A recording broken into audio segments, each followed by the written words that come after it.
പ്രിയപ്പെട്ടവരെ, ഷെഫി PSC ക്ലാസ്സിലേക്ക് ഏവർക്കും സ്വാഗതം. ഇന്ന് നമ്മൾ ചർച്ച ചെയ്യാൻ പോകുന്നത് ജീവശാസ്ത്രമാണ്. മുമ്പ് നമ്മൾ കേരള ചരിത്രവുമായി ബന്ധപ്പെട്ട കാര്യങ്ങളാണ് നമ്മൾ പറഞ്ഞത്. ഇനി ജീവശാസ്ത്രവുമായി ബന്ധപ്പെട്ട ക്ലാസ്സാണ് തുടങ്ങുന്നത്. ആദ്യം തന്നെ ജീവശാസ്ത്രത്തിലെ ഏറ്റവും പ്രധാനപ്പെട്ട ഒരു ഭാഗമാണ് കോശങ്ങൾ എന്ന് പറയുന്ന ഒരു പ്രധാനപ്പെട്ട ഭാഗം. എന്താണ് കോശങ്ങൾ? കോശങ്ങൾ എന്ന് പറയുന്ന ഭാഗമാണ്, അല്ലെങ്കിൽ നമ്മളെന്ന് പറയും സെൽ എന്ന് പറയും അല്ലേ. കോശങ്ങൾ നമുക്ക് ഫസ്റ്റ് മുതൽ തന്നെ ഏറ്റവും ഇമ്പോർട്ടൻ്റ് ആയ കാര്യങ്ങൾ മാത്രമാണ് നമ്മൾ നോക്കുന്നത്. ജീവശാസ്ത്രത്തിൻ്റെ പിതാവായിട്ട് അറിയപ്പെടുന്ന ആളാണ് ആര്? അരിസ്റ്റോട്ടിൽ. ആരാണ്? അരിസ്റ്റോട്ടിലാണ് എന്തിൻ്റെ പിതാവ്? ജീവശാസ്ത്രത്തിൻ്റെ പിതാവ്. ഇനി ബയോളജി എന്ന പദം നിർദ്ദേശിച്ചത് അല്ലേ, ജീവശാസ്ത്രം എന്ന് പറയുന്ന ആ പദം നിർദ്ദേശിച്ച ആളാണ് ആര്? ലാമാർക്ക്. ആരാണ്? ലാമാർക്കാണ് എന്ത് ചെയ്തത്? ജീവശാസ്ത്രം എന്ന് പറയുന്ന പദം ആദ്യമായിട്ട് നിർദ്ദേശിച്ച ആൾ. ഇനി നമ്മൾ ജീവശാസ്ത്രത്തെ രണ്ടായി നമ്മൾ തരംതിരിക്കും. ഒന്ന് ജന്തുശാസ്ത്രം, രണ്ട് സസ്യശാസ്ത്രം. എന്തൊക്കെയാണ്? ജന്തുശാസ്ത്രം, സസ്യശാസ്ത്രം. ജന്തുശാസ്ത്രത്തിൻ്റെ പിതാവാണ് ആര്? അരിസ്റ്റോട്ടിൽ. ആരാണ്? അരിസ്റ്റോട്ടിൽ. സസ്യശാസ്ത്രത്തിൻ്റെ പിതാവോ? സസ്യശാസ്ത്രത്തിൻ്റെ പിതാവാണ് ആര്? തിയോഫ്രാസ്റ്റസ് എന്ന് പറയുന്ന ആൾ. ആരാണ്? തിയോഫ്രാസ്റ്റസ്. അപ്പം ജീവശാസ്ത്രത്തിൻ്റെ പിതാവ് പറഞ്ഞു, ബയോളജി എന്ന പദം നിർദ്ദേശിച്ച് പറഞ്ഞു, ജീവശാസ്ത്രത്തെ രണ്ടായി തിരിക്കുന്നു. ജന്തുശാസ്ത്രത്തിൻ്റെ പിതാവ് പറഞ്ഞു, സസ്യശാസ്ത്രത്തിൻ്റെ പിതാവാണ് ആര്? തിയോഫ്രാസ്റ്റസ്. ആരാണ്? തിയോഫ്രാസ്റ്റസ്. ഓക്കെ, റെഡിയാണല്ലോ. ഓക്കെ, ഇനി ഏറ്റവും ആദ്യം പഠിക്കുന്നതാണെന്ത്? കോശം. എന്താണ് കോശം? ജീവികളുടെ ഘടനാപരവും ജീവിധർമ്മപരവുമായ അടിസ്ഥാന ഘടകം. ഒരു ജീവികൾക്ക് അല്ലെങ്കിൽ അതുമായി ബന്ധപ്പെട്ട ഘടനാപരമായിട്ട് ഏറ്റവും ആദ്യം വേണ്ട ഒരു വസ്തുവാണെന്ത്? കോശം എന്ന് പറയാം അല്ലേ. ജീവികളുടെ ഘടനാപരമായ ജീവിതധർമ്മങ്ങളൊക്കെ നിർവഹിക്കുന്ന ഏറ്റവും പ്രധാനപ്പെട്ട ഒന്നാണെന്ത്? കോശം എന്ന് പറയുന്നത്. ഇവിടെ കോശം എന്ന് പറഞ്ഞാൽ സെൽ. ഈ സെൽ എന്ന് പറയുന്നത് ഒരു ലാറ്റിൻ പദമാണ്. അതിനർത്ഥം ചെറിയ മുറി എന്നാണ് അർത്ഥം. എന്താണ് അർത്ഥം? ചെറിയ മുറി. സെൽ എന്ന ലാറ്റിൻ പദത്തിന് അർത്ഥം എന്താണ്? ചെറിയ മുറി എന്നാണ് അർത്ഥം. ഇനി കോശത്തെക്കുറിച്ചുള്ള പഠനത്തെ വിളിക്കുന്ന പേരാണെന്ത്? സൈറ്റോളജി. എന്താണ്? സൈറ്റോളജി. എന്താണ്? സൈറ്റോളജി. അപ്പോൾ കോശം, സൈറ്റ്. കോശം എന്ന് പറയുന്നതിനെക്കുറിച്ച് പഠിക്കുന്നതിനാണ് എന്ത് പറയുക? സൈറ്റോളജി. അപ്പോൾ സൈറ്റോളജി എന്ന് കേട്ടാൽ എന്തിനെക്കുറിച്ചുള്ള പഠനമാണ്? കോശത്തെക്കുറിച്ചുള്ള പഠനമാണ് എന്ത്? സൈറ്റോളജി എന്ന് പറഞ്ഞാൽ. ഇനി അടുത്ത് നോക്കാം. നമുക്ക് ഒരു ഗ്രന്ഥത്തിൻ്റെ പേരാണ് മനുഷ്യ ശരീരത്തെ പറ്റിയുള്ള ആദ്യ ശാസ്ത്രീയ ഗ്രന്ഥം. ഒരുപാട് ഗ്രന്ഥങ്ങളുണ്ട്, പക്ഷേ ശാസ്ത്രീയമായിട്ട് മനുഷ്യ ശരീരത്തെക്കുറിച്ച് പഠിക്കുന്ന ഒരു പ്രധാനപ്പെട്ട ഒരു ഗ്രന്ഥമാണിത്. നോക്കണേ, ഡി ഹ്യൂമാനിയ കോർപ്പോറിസ് ഫാബ്രിക്ക ആൻഡ്രിയാസ് വെസാലിയസ്. എന്താണ്? ഡി ഹ്യൂമാനിയ കോർപ്പോറിസ് ഫാബ്രിക്ക ആൻഡ്രിയോസ് വെസാലിയസ് എന്നാണ് ആദ്യത്തെ അല്ലേ നമ്മുടെ മനുഷ്യ ശരീരത്തെക്കുറിച്ച് ശാസ്ത്രീയമായി പ്രതിപാദിക്കുന്ന ബുക്കിൻ്റെ പേരാണ്. റെഡിയാണല്ലോ. ഓക്കെ, ഇവിടെ ഏറ്റവും ഇമ്പോർട്ടൻ്റ് സൈറ്റോളജി, കോശത്തെക്കുറിച്ചുള്ള പഠനം, സൈറ്റോളജി. ഇനി അടുത്ത് നോക്കാം. നമുക്ക് നമ്മുടെ സെല്ലുകളാണ് നമ്മുടെ പ്രധാനമായിട്ടും ജന്തു അതേപോലെ സസ്യകോശങ്ങളെ കുറിച്ചാണ് പറയുന്നത്. അപ്പോൾ അതിൻ്റെ പിക്ചർ നോക്കുക. ഓക്കെ, അതിൻ്റെ ഓരോ ഭാഗങ്ങൾ ഉണ്ട് അവിടെ. ഓക്കെ, നമുക്ക് ഏറ്റവും പ്രധാനമായിട്ട് നമുക്ക് വേണ്ടത് ഈ കാര്യങ്ങളാണ്. നോക്കുക,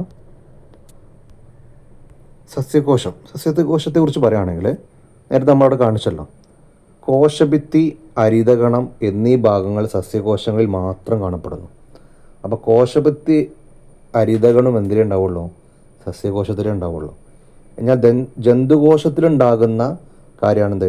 സെൻട്രോസോം, ലൈസോസോം, എന്നീ ഭാഗങ്ങൾ ജന്തുകോശങ്ങളിൽ മാത്രം കാണപ്പെടുന്നു. അപ്പോൾ സസ്യകോശങ്ങളിൽ ബാക്കിയുള്ള ഭാഗങ്ങളൊക്കെ രണ്ടിലുണ്ടാവും. പക്ഷേ കോശഭിത്തിയും ഹരിതകണവും എന്തിലാണ്? സസ്യകോശത്തിലാണ്. നമ്മുടെ സെൻട്രോസോമും ലൈസോസോമും ഏതില്ലേ? ജന്തുകോശത്തിൽ. ഓക്കെ, അതതിൻ്റെ ഒരു ബേസിക് ആയിട്ടുള്ള കാര്യമാണ്. നമുക്ക് അടുത്ത് നോക്കാം. ജീവനുള്ള കോശം ആദ്യമായി കണ്ടെത്തിയത്, ഒരു ജീവനുള്ള കോശത്തെ ആദ്യമായി കണ്ടെത്തിയ ആളാണ് ആര്? Anton van Leeuwenhoek. ആരാണ്? ആൻറ്റൺ വാൻ ലുവാൻ ഹോക്ക് അല്ലേ? ആൻറ്റൺ വാൻ ലുവാൻ ഹോക്ക് ജീവനുള്ള കോശം ആദ്യമായി കണ്ടെത്തിയ ആളാണ് ആര്? അല്ലേ, ആരാണ്? Leeuwenhoek. ലുവാൻ ജീവൻ ലുവാൻ ഹോക്ക്. ആൻറ്റൺ വാൻ ലുവാൻ ഹോക്കാണ് എന്ത് ചെയ്തത്? ജീവനുള്ള കോശം ആദ്യമായി കണ്ടെത്തിയത് അല്ലേ. അപ്പോൾ നമുക്കത് ആദ്യമായി ആൻറ്റൺ വാൻ അല്ലേ, ആദ്യമായി ജീവനുള്ള കോശം കണ്ടെത്തിയ ആളല്ലേ ലുവാൻ ഹോക്ക്. ആദ്യമായി ആൻറ്റൺ വാൻ ലുവാൻ ഹോക്ക്. ഈ കോശ സിദ്ധാന്തം ആവിഷ്കരിച്ചത് രണ്ടാളുകളാണ്. കോശ സിദ്ധാന്തം ആവിഷ്കരിച്ചത് ജേക്കബ് ഷ്ലീഡൻ, തിയോഡർ ഷാൻ. അപ്പോൾ കോശ സിദ്ധാന്തം ആവിഷ്കരിച്ച ആരൊക്കെയാണ്? ജേക്കബ് ഷ്ലീഡനും തിയോഡർ ഷാനും. എന്താവിഷ്കരിച്ചത്? കോശ സിദ്ധാന്തം ആവിഷ്കരിച്ചത്. ഇനി ഇവിടെ റോബർട്ട് ഹുക്ക് എന്ന് പറയുന്ന ഒരാളെ കുറിച്ച് പറയുകയാണ്. ആരാണ്? Robert Hooke. കോശം കണ്ടുപിടിച്ച ആളാണ് ആര്? Robert Hooke. ആരാണ്? Robert Hooke. മറ്റത് ജീവനുള്ള കോശമാണ് ആര്? ആൻറ്റൺ വാൻ ലുവാൻ ഹോക്ക് എന്ന് പറയുന്നത്. എന്നാൽ കോശം ആദ്യമായിട്ട് കണ്ടുപിടിച്ച ആളാണ് റോബർട്ട് ഹുക്ക്. അപ്പോൾ റോബോട്ടാണ് ആദ്യമായിട്ട് കോശം കണ്ടെത്തിയ ആൾ. റോബോട്ട് എന്ത് കണ്ടുപിടിച്ചു? കോശം കണ്ടെത്തി. പിന്നെ സൈറ്റോളജിയുടെ പിതാവാണ് അല്ലേ. സൈറ്റോളജി എന്തായിരുന്നു? കോശത്തെക്കുറിച്ച് പഠിക്കുന്നതല്ലേ, പഠനത്തെയാണ് സൈറ്റോളജി എന്ന് പറയാം. ഇനി മൈക്രോസ്കോപ്പിൻ്റെ സഹായത്താൽ ആദ്യമായി കോശങ്ങൾ നിരീക്ഷിച്ച വ്യക്തിയാണ് ആരാണ്? Robert hook. അപ്പോൾ റോബർട്ട് നോക്കുക, നമ്മുടെ റോബോട്ടാണ് ആദ്യമായിട്ട് കോശത്തെ കണ്ടെത്തിയത്. സൈറ്റോളജിയുടെ പിതാവാണ്. പിന്നെ മൈക്രോസ്കോപ്പിലൂടെ കോശങ്ങൾ ആദ്യമായി നിരീക്ഷിച്ച വ്യക്തിയും കൂടിയാണ് ആര്? റോബർട്ട് ഹുക്ക് അല്ലേ. Robert hook. ഇനി മൈക്രോഗ്രാഫിയ എന്ന പുസ്തകം രചിച്ചു. അദ്ദേഹത്തിൻ്റെ ബുക്കിൻ്റെ പേരാണ് മൈക്രോഗ്രാഫിയ. അതിലാണ് അദ്ദേഹം അതിനെക്കുറിച്ചൊക്കെ കാര്യങ്ങൾ വിശദമായിട്ട് പറയുന്നത്. അപ്പോൾ മൈക്രോസ്കോപ്പിലൂടെ കോശങ്ങളെ കണ്ടെത്തിയ ആളെ ബുക്കിൻ്റെ പേരാണെന്ത്? മൈക്രോഗ്രാഫിയ. റെഡിയാണല്ലോ. റോബർട്ട് ഹുക്കിനെ കുറിച്ച് കുറച്ച് പോയിന്റ്സ് പറഞ്ഞല്ലോ. ഓക്കെ, ഇനി കോശ സിദ്ധാന്തം ബാധകമല്ലാത്ത ജീവി വൈറസുകൾ. നേരത്തെ പറഞ്ഞു കോശ സിദ്ധാന്തം നമുക്ക് പറയാം എന്താണെന്നുള്ളത്. അപ്പോൾ അത് ബാധകമില്ലാത്ത ജീവി വിഭാഗമാണേത്? വൈറസുകൾ എന്ന് പറയുന്നത്. ഇനി ഇവിടെ നോക്കുക, ഒറ്റ കോശത്താൽ നിർമ്മിക്കപ്പെട്ടിരിക്കുന്ന ജീവികൾ. ഒറ്റ കോശം മാത്രമേ ഉണ്ടാവുള്ളൂ. അപ്പോൾ ഒരു കോശത്തിൽ നിന്നാട്ടോ മറ്റു പുതിയ കോശങ്ങളൊക്കെ ഉണ്ടാകുന്നത്. അപ്പോൾ ഒറ്റ കോശത്താൽ നിർമ്മിക്കപ്പെട്ടിരിക്കുന്ന ജീവികളാണ് ഏത്? ഏകകോശ ജീവികൾ. അതിന് ഉദാഹരണമാണ് ബാക്ടീരിയ, പാരമീസിയം, യുഗ്ലീന, അമീബ. അതൊക്കെ എന്താണ്? ഏകകോശ ജീവികളാണ്. ഇനി ശരീരത്തിൽ രണ്ടോ അതിലധികമോ കോശങ്ങളുള്ള ജീവികളാണെന്ത്? ബഹുകോശ ജീവികൾ, സസ്യങ്ങൾ, ജന്തുക്കൾ. അപ്പോൾ ഒറ്റ കോശം മാത്രം ഉണ്ടാകുന്നതിനെ ഏകകോശ ജീവികൾ എന്ന് പറയും. രണ്ടോ അതിലധികമോ ഉള്ളതിനെ എന്തെന്ന് പറയും? ബഹുകോശ ജീവികൾ എന്ന് പറയും. ഉദാഹരണം സസ്യങ്ങൾ, ജന്തുക്കൾ. മുകളിലാണ് ബാക്ടീരിയ, പാരമീസിയം, യുഗ്ലീന, അമീബ അല്ലേ, തുടങ്ങിയതാണ് ഏകകോശ ജീവികൾക്ക് ഉദാഹരണമെന്ന് പറയുന്നത്. റെഡിയാണല്ലോ, സെറ്റ്. ഇനി നോക്കാം കോശത്തിൻ്റെ ജീവധർമ്മങ്ങൾ. ജസ്റ്റ് നോക്കാം നമ്മൾ എന്തൊക്കെയാണ് അവിടെ കോശത്തിൻ്റെ ഒരു ജീവധർമ്മങ്ങളായിട്ട് കണക്കാക്കുന്നത്. അന്യവസ്തുക്കളെ പ്രതിരോധിക്കുന്നു. ശരീരത്തിൽ എന്തെങ്കിലും വസ്തുക്കൾ വരുമ്പോൾ അതിനെ പ്രതിരോധിക്കുക. പിന്നെ പോഷകങ്ങളിൽ നിന്ന് ഊർജം സ്വതന്ത്രമാക്കുന്നു അല്ലേ. നമ്മൾ പോഷകങ്ങളിൽ നിന്ന് ഊർജം സ്വതന്ത്രമാക്കുന്ന ആരാണ്? കോശത്തിൻ്റെ ഒരു പ്രധാനപ്പെട്ട ജീവധർമ്മമാണ്. പിന്നെ ജൈവ തന്മാത്രകൾ നിർമ്മിക്കുന്നു. ഈ 3 കാര്യമാണ് കോശത്തിൻ്റെ ജീവധർമ്മങ്ങൾ എന്ന് പറയുന്നത്. അപ്പം ഒരു പ്രൊട്ടക്ടറായിട്ട് അല്ലേ, ഒരു സോൾജറിൻ്റെ പ്രവർത്തനമാണ് അല്ലേ, അന്യവസ്തുക്കൾ പ്രതിരോധിക്കുക, അവിടെ വേണ്ട ഊർജ്ജപരമായിട്ടുള്ള കാര്യങ്ങൾ ചെയ്യുക, അതുപോലെ തന്നെ ജൈവ തന്മാത്രകൾ എന്ത് ചെയ്യുക? നിർമ്മിക്കുക. റെഡിയാണല്ലോ, ഓക്കെ.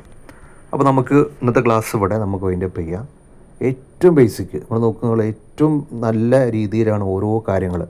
ഈ കാര്യങ്ങൾ കൃത്യമായിട്ട് റിപ്പീറ്റ് ചെയ്യുക, ഒരു പ്രാവശ്യം കേൾക്കുക, 2 പ്രാവശ്യം കേട്ടാൽ മതി. 2 പ്രാവശ്യം കേൾക്കുക, നമ്മളെ മനസ്സിലേക്ക് നമ്മൾ കൊണ്ടുവരിക. നമ്മൾ എന്തിനെ കുറിച്ചാണ് പഠിക്കുന്നത് എന്നുള്ളത്. എന്നിട്ട് റിപ്പീറ്റ് ചെയ്യുക. നമ്മൾ വെറുതെ ഇരിക്കുന്ന സമയത്ത് റിപ്പീറ്റ് ചെയ്യൽ. ഒരു നോട്ട് നിങ്ങൾ എഴുതിയെടുത്താൽ കൃത്യമായിട്ട് എന്ത് ചെയ്യുക, നിങ്ങൾക്ക് ചെയ്യാൻ പറ്റും. നിങ്ങൾക്ക് ഇതിന് നോട്ട് വേണമെന്നുണ്ടെങ്കിൽ എന്ത് ചെയ്യുക, കമൻറ്റായി രേഖപ്പെടുത്തിയാൽ നോട്ട് അയച്ചു തരാവുന്നതാണ്. ഓക്കെ. അപ്പോൾ നിങ്ങൾ ആദ്യം ഒറ്റ കാര്യങ്ങൾ ചെയ്യേണ്ടതുള്ളൂ, സബ്സ്ക്രൈബ് ചെയ്യുക. നിങ്ങൾ ഏറ്റവും അടുത്ത ആളുകൾക്ക് എന്ത് ചെയ്യുക, ഷെയർ ചെയ്ത് കൊടുക്കുക. അപ്പോൾ നിങ്ങളുടെ ഷെയറും അതേപോലെ തന്നെ സബ്സ്ക്രൈബുമാണ് ഞങ്ങൾക്ക് പുതിയ വീഡിയോ നിർമ്മിക്കാൻ ഒരു പ്രചോദനം നൽകുക. ഓക്കെ. നിങ്ങളുടെ ക്ലാസ്സിൻ്റെ അഭിപ്രായം കമൻറ്റായി രേഖപ്പെടുത്തണേ. അപ്പോൾ അടുത്ത ക്ലാസ്സായിട്ട് നമുക്ക് എന്ത് ചെയ്യാം, വീണ്ടും കാണാം. ബായ്.